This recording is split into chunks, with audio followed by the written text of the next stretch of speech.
Hello, you're on the Reddit Reveals channel. They were already clapping when I walked in. Not for me, obviously. The principal had just finished listing the honors students. The names echoed across the auditorium, mixing with the cheap pop music they always play at these things. Nostalgic enough to make parents cry, but upbeat enough to keep it moving. I stood near the back, sweaty, out of breath, wearing a blazer that didn't fit anymore and shoes I hadn't touched since the funeral. Not her funeral. Not yet. Someone tried to hand me a program. I didn't take it. My hands were shaking too much. Instead, I scanned the rows of proud faces, floral dresses, awkward teens in rented suits. And there she was. Fourth row. Aisle seat. Perfect view of the stage. Of course she'd arrive early, dressed like it was the Met Gala, and act like she had a right to be front and center. She hadn't seen me yet, but I saw everything. The way her hand rested on the armrest like it owned the space. The way her laugh tilted slightly to the left, it always had. The man beside her had no idea what that meant. I did. I could have left right then. Slipped out. Saved us both. But I didn't. Because this wasn't for her. Or even for him. This was for Carwin. My son. Who hadn't spoken my name out loud in 1,442 days. Not that I was counting. Who sent back every letter I mailed, unopened. Who once told his therapist that I felt like static. The lights dimmed again. A name was called. Then another. Then his. Valedictorian, Carwin Elias Elgin. He walked out like a stranger wearing my DNA. Shoulders too tall. Smile too polished. He even had her posture now. That subtle, perfect posture that makes people think you've never cried into your pillow. But I didn't cry. Not until she turned and saw me. Not until her smile collapsed mid-applause, like it had been built on wet sand. Her lipstick cracked at the corner. Her jaw froze. Her fingers clutched the edge of her chair so hard her knuckles turned white. She blinked. Once. Twice. And then, she stood up. Like she was going to run. No one else noticed. But I did. And I knew, whatever secret she'd been hiding these 4 years. It wasn't about love. It was about him.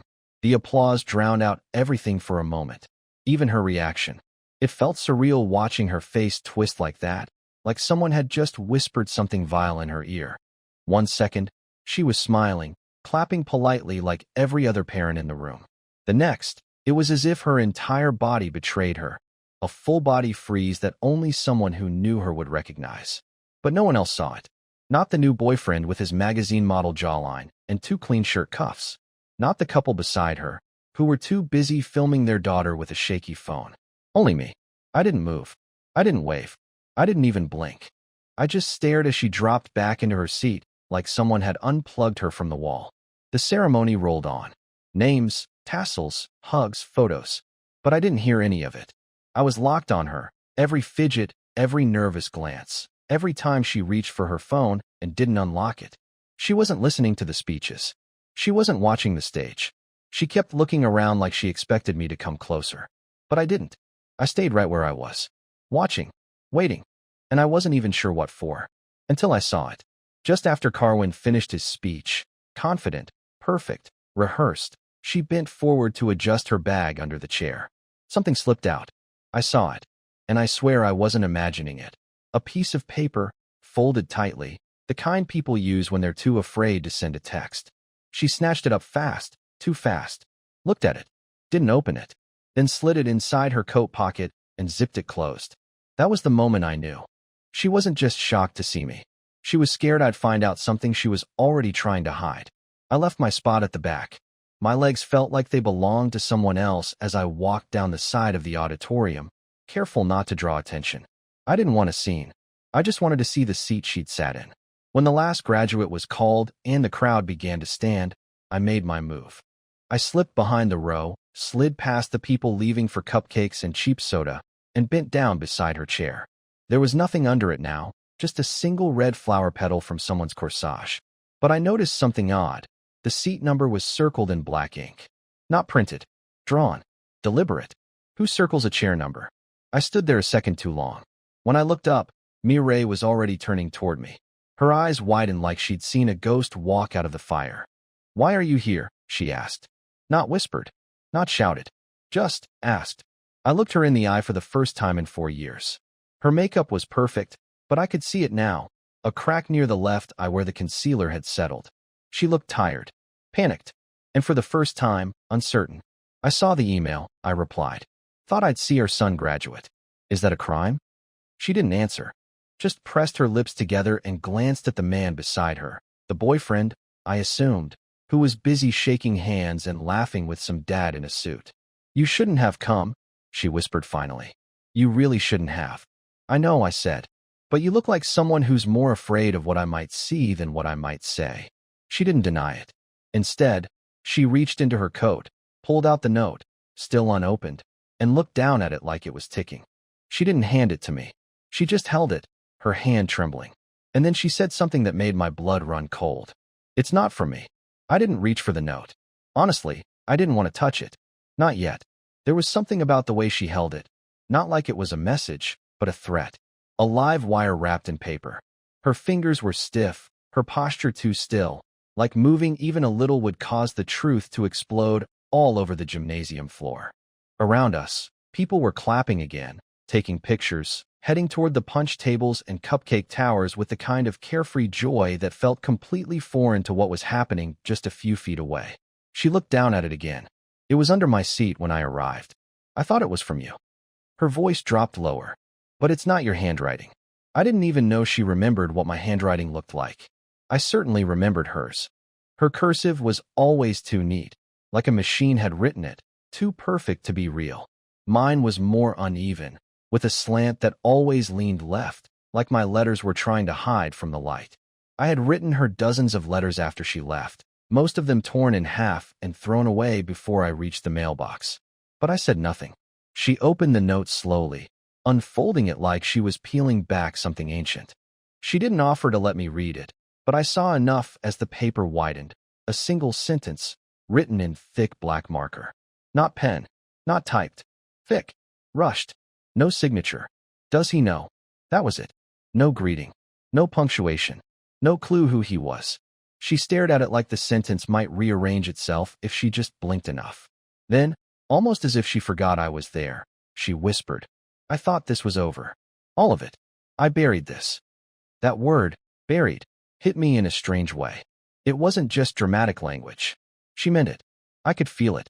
Whatever this was, whatever ghost had slipped that note under her chair during our son's graduation, it was something she thought she'd locked away forever. And now it was back. She folded the paper quickly and shoved it deep into her purse, snapping the clasp shut like she was trapping something inside. I asked her quietly, Who's the he? Me? Your boyfriend? Carwin? She flinched at the last name. That told me everything. She didn't answer. Instead, she looked around us, suddenly hyper-aware of everyone nearby. The parents laughing, the students hugging, the teachers wiping away tears. She leaned in and said through clenched teeth, You have to leave. Now. Before he sees you. Before who sees me? She didn't answer that either. I stepped back slightly. Is Carwin not my son? She froze. Completely. Her jaw tightened, but her eyes betrayed her, wild, flickering, like she was mentally racing through every possible lie and not liking any of them. But then she surprised me. Her voice softened. Don't do this here. Please. And that's when the man beside her, the one I had assumed was just her new boyfriend, stepped forward. He hadn't spoken a word until now. He had that kind of face that smiles even when the eyes don't. He extended a hand to me.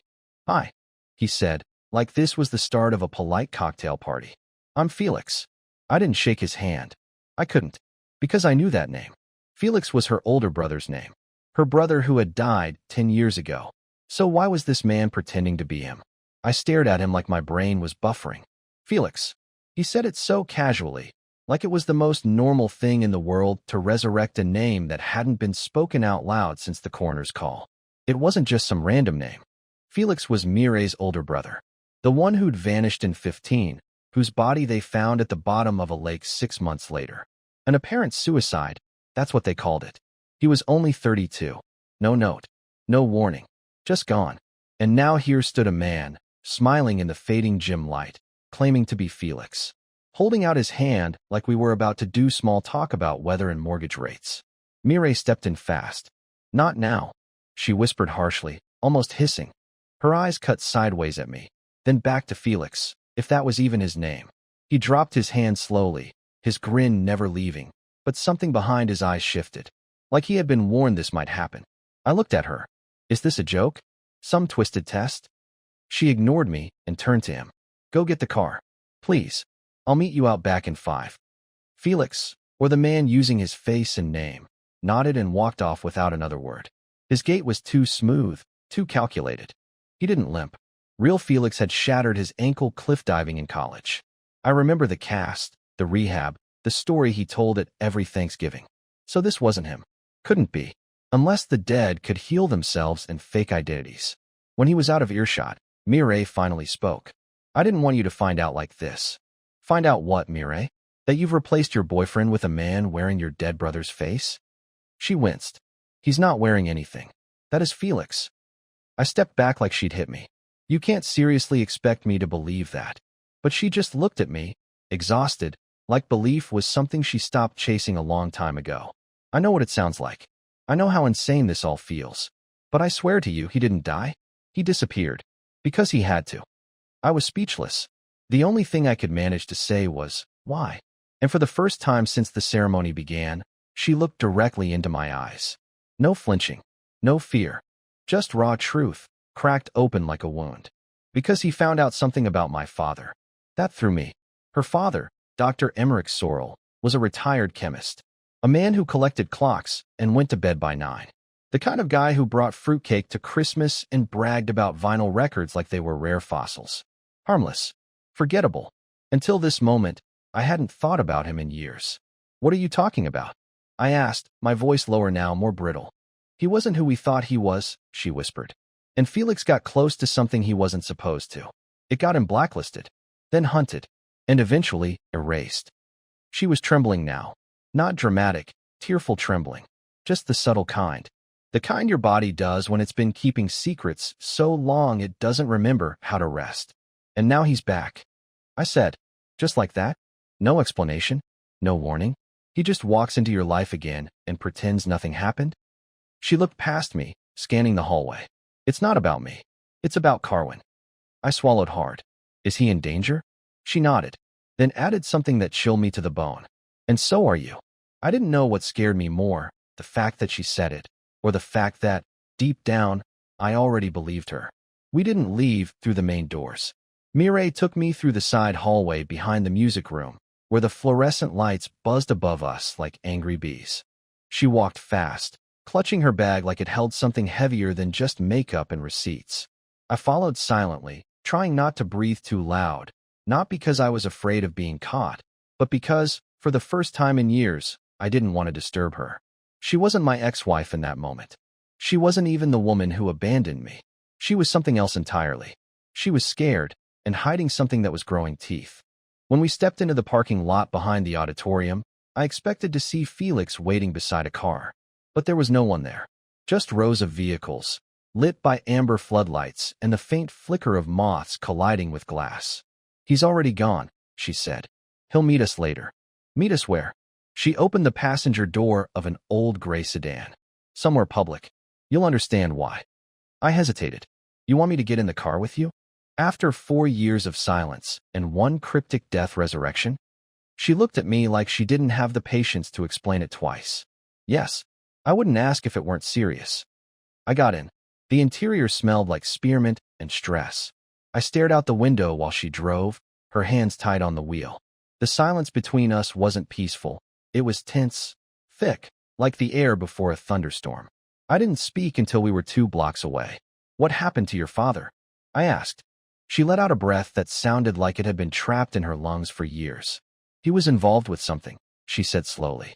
Something private. Military contract work. It started back when I was a teenager. He used to travel a lot, to sites that didn't exist on maps. My mother thought he was cheating. I thought he was just a workaholic. But Felix looked into it. Started tracing flights, pulling old emails, digging through boxes in the attic. She paused at a red light. What did he find? She didn't answer right away. Instead, she reached into the glove compartment and pulled out a photo. It was creased, worn, like it had been folded and unfolded 100 times. She handed it to me without a word. I stared at it. The image showed a group of 6 people standing in front of what looked like a rusted military outpost. 5 of them were men in plain clothes, 2 wearing sunglasses. The 6th was a teenager, maybe 16 or 17, standing awkwardly at the edge of the group. He looked familiar. I leaned closer. My chest went cold. It was Carwin. It looked like Carwin. Same cheekbones, same jawline, but the clothes were too outdated. The photograph looked old, like late 90s or early 2000s. I checked the back. Faded handwriting in pencil. Sorrel Project 2D, 2004. That didn't make sense. My son wasn't born until 2006. My hands started to shake. What is this? I asked. That's what Felix was trying to tell me before he disappeared, Mireille said quietly. That Carwin might not be who we think he is. The photo slid out of my hand and dropped into my lap. I couldn't speak, couldn't think. I just kept staring at the face in the photo, trying to convince myself I was wrong, trying to believe this was just some kid who resembled my son. A coincidence. But deep down I knew that wasn't just a resemblance. It was a match. Perfect. Too perfect. And that's when it hit me. What if he was never really born at all? We drove for hours. No more explanations, no more photos, just silence and the open road. At some point, I realized we weren't heading anywhere public. We passed the city limits, then the familiar highway exits, and soon we were climbing narrow, unlit back roads lined with trees that looked like they hadn't moved in 100 years. Mireille didn't answer when I asked where we were going. She just muttered, "It's safer this way," and turned up the heater even though the air outside was already heavy and warm. The only thing that made sense anymore was that nothing made sense at all. By the time we pulled into a long gravel driveway choked with overgrowth, I felt like I was floating outside of myself. It wasn't a house, not exactly. More like a cabin with a foundation too wide for its frame. 2 stories, shutters hanging crooked, a single porch light flickering like a dying firefly. There were no neighbors, no mailboxes, no sounds but our tires crunching gravel. Whose place is this? I asked. It belonged to Felix, she said. Before he died. Before he disappeared, she corrected. She parked near the edge of the clearing, got out, and unlocked the front door with a key from a chain around her neck. I followed her in, half expecting to find someone already waiting. But the house was dark and stale. Smelled like paper and time. Dust floated in the beams of her flashlight like ash and smoke. Why here? I asked. Why bring me here? She walked ahead without answering, guiding me past old furniture and covered frames until we reached the kitchen. There, tucked beside the pantry, was a narrow door with a combination lock. She turned to me, her voice soft but urgent. If I show you what's down there, you don't get to pretend anymore. No more disbelief. No more thinking this is all some elaborate punishment or delusion. You'll see it. And once you do, there's no going back to your version of the past. I lost that version the day you left, I said. She entered the combination, 5 to 2, 1 to 9. The lock clicked. The door creaked open. Wooden stairs led into a darkness that felt thick. Not dramatic dark. Not horror movie dark. Just real, quiet dark.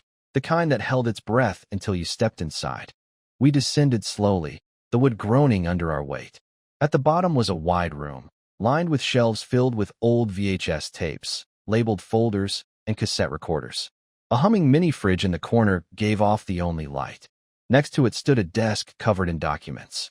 Photos, charts, lab reports. She handed me a folder. Start with that. I opened it. At the top was a heavily redacted document, stamped with the words Private Intelligence, Eyes Only, S2 Biopsy Division. I didn't understand most of it. Medical jargon, coded entries, location coordinates. But one sentence near the middle was circled in red. Subject C. -3 exhibits preconditioned speech, episodic memory insertion, and near-perfect mimicry of host patterns. Underneath, a second note. Requires full reset prior to public integration. C.E. Carwin Elias Elgin. My son. My subject? I dropped the folder and stumbled back. What is this? What the hell is this? Mireille didn't answer. Instead, she walked to a cabinet, opened a drawer, and pulled out an old handheld camcorder. Watch this, she said. She turned on the tiny flip screen and pressed play. Static. Then a timestamp. September 18th, 2006, 2:13 a.m. The footage showed a sterile white room. One hospital bed. One newborn. No nurses. No doctors. Just a figure in a hazmat suit, recording notes into a handheld mic. Subject C. E. -3 viability confirmed. Emotional imprinting successful. Parental units notified of delivery. Synthetic developmental memory loop begins in T-12 hours. The screen faded to black. My stomach dropped. I couldn't speak. I couldn't move. Because what I had just seen was the moment my son was activated. Not born. Activated. And everything I had ever believed, every birthday, every bedtime story, every scraped knee, might have been part of something else entirely. I didn't sleep that night. How could I? I just sat there in Felix's basement, my hands shaking under the weight of 100 impossible thoughts. Mireille had gone upstairs hours ago, said she needed rest, said the next part was mine to figure out alone. I couldn't tell if that was an act of trust or cruelty. Maybe both. The folder lay open on the table in front of me, pages spread out like broken truths. Documents stamped by agencies I'd never heard of, full of codes and references to conditioning series epsilon and neural resets. There were charts I couldn't understand, references to lifespan testing protocols, and worse, transcripts of interviews that sounded eerily familiar. I recognized my own voice. In one of them, I was reading a bedtime story. Word for word. Good Night, Moon. My favorite book to read Carwin when he was small. Except this recording was dated a full year before I remembered ever holding him in my arms. And then there was the other voice, his. Faint. Robotic. Practicing syllables. Da-da? Da-da? Again? Good boy, my voice said. Not like I remembered it. Not warm. More like a line read in a rehearsal. At some point, I must have stood up, because the next thing I knew I was outside. The air was thick and wet, filled with the sounds of unseen things. Crickets, owls, wind moving through trees like a whisper trying not to be heard. I didn't know where I was going. I just started walking down the long gravel drive, following the slope until I found my car. I sat behind the wheel and stared at the steering column like it owed me an explanation. And that's when my phone buzzed. An unknown number. No caller ID. Just one word in the text. Come. No address. But a pin dropped in a location nearby, a small public park, less than 15 minutes away. I didn't ask questions. I drove. When I got there, the park was empty. It was nearly dawn. The sun hadn't risen yet, but the horizon was bruising with light. I parked beneath a crooked street lamp and waited. 5 minutes. 10. Nothing. Then I saw him. Carwin. Sitting alone on a bench by the duck pond, wearing the same dress shirt he'd worn at graduation, now wrinkled, stained slightly with punch or something darker. He looked older than I remembered, but not in the way years make you older. It was something about his eyes, too still, like mirrors held up to the wrong sky. I approached slowly, my heart threatening to break through my ribs. He didn't look at me when I sat beside him. I didn't think you'd come, he said. His voice, God, it was the same. Still the same one I heard in my dreams, asking for cereal, asking for help with homework, asking why Mom never came back. Why did you want to meet here? I asked. He shrugged. Because I remember this place, even though I've never been here before. I swallowed hard. You're not making sense. That's the thing, he said, finally turning toward me. His face looked the same, but now I could see it. The precision, the lack of randomness, every muscle doing exactly what it should. I say things that don't make sense. I cry when I'm supposed to. I laugh when there's silence. I tell stories about a childhood I never actually had. And yet I remember it. All of it. Like it's real. Like it's mine. I didn't know what to say. He kept going. I'm scared, Dad. Not of what I am, but of what I'm not. I reached for his hand. He didn't pull away. It was warm. Solid. Human. But still. I found a photograph, I said slowly. From 2004. You were in it. Standing outside some research site. You couldn't have been more than 16. He nodded. I know. I've seen it too. You weren't born in 2006, were you? He looked away. I don't think I was born at all. I felt something inside me crack. Not violently. Not like glass. Like paper, creasing, bending, folding under the pressure of too much handling. Why now? I asked. Why are you saying all this now? He looked up at the sky, where the sun was starting to burn through the clouds. Because it's not going to stop with me. What do you mean? He turned back to me, and for the first time since he was a child, I saw a real fear in his eyes. But it wasn't the fear of a boy. It was the fear of something learning how to feel fear for the first time. There are others, he whispered. Some don't know. Some do. Some are already waking up. And then he said something that made the hairs on my arms stand on end. They're going to erase me, Dad, because I wasn't supposed to question any of it. We sat there for a long time, watching the light spill over the water. Ducks drifted lazily near the edges, unaware of how the world beneath them was quietly shifting. Carwin hadn't spoken again since the warning. He just stared ahead, like part of him was still processing, or maybe shutting down. I couldn't tell. But I knew this. He wasn't lying. Not about any of it. And even if the details were too big for my small, cracked brain to hold, the dates, the files, the whispered projects in the dark, he was real. Sitting next to me, breathing the same morning air I was, remembering things he wasn't supposed to remember, feeling things they probably never meant for him to feel. And the worst part? It wasn't his fault. He didn't ask to be built. He didn't ask to be programmed. He didn't ask to be someone's prototype, someone's test. He just wanted to live. And I realized then, whatever Carwin was, whoever he was still mine. Not because of DNA, not because of bedtime stories, but because when he looked at me with that terrified expression, I didn't see a project. I saw my son. So I made a decision. Come with me, I said. He blinked. What? We're going to disappear. Just like she did. Just like Felix. We'll go somewhere new. Somewhere no one's watching. Somewhere you can be whoever you want. He stared at me for a long time, searching for the catch, waiting for the lecture, the shutdown, the fear. But it never came. Finally, he said, won't they find us? Maybe, I said. But we'll be ready. Even if I'm not human. I smiled for the first time in days. You feel fear. You question your memories. You're sitting here crying and asking me if your life matters. That's more human than most people ever get. Tears slid down his face. Not mechanical, not artificial, just human. And for once, I didn't try to fix him. I didn't try to make it make sense. I just hugged him, tightly, fully, the way a father should, and whispered something I'd never said enough.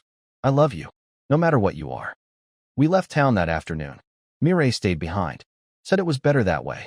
Felix vanished again, a ghost in the files of people who never liked to keep things unfinished. The house in Vermont was sold, the folders burned. The note from graduation? Buried beneath a tree where no one would ever find it again. And Carwin? Carwin chose his own name, chose his own life, chose to begin again, not as a project, not as a case study, not as a mistake, just as a person. And every year since, we've celebrated his birthday on the morning we left, not because it's when he was born, but because it's the first day he ever truly lived.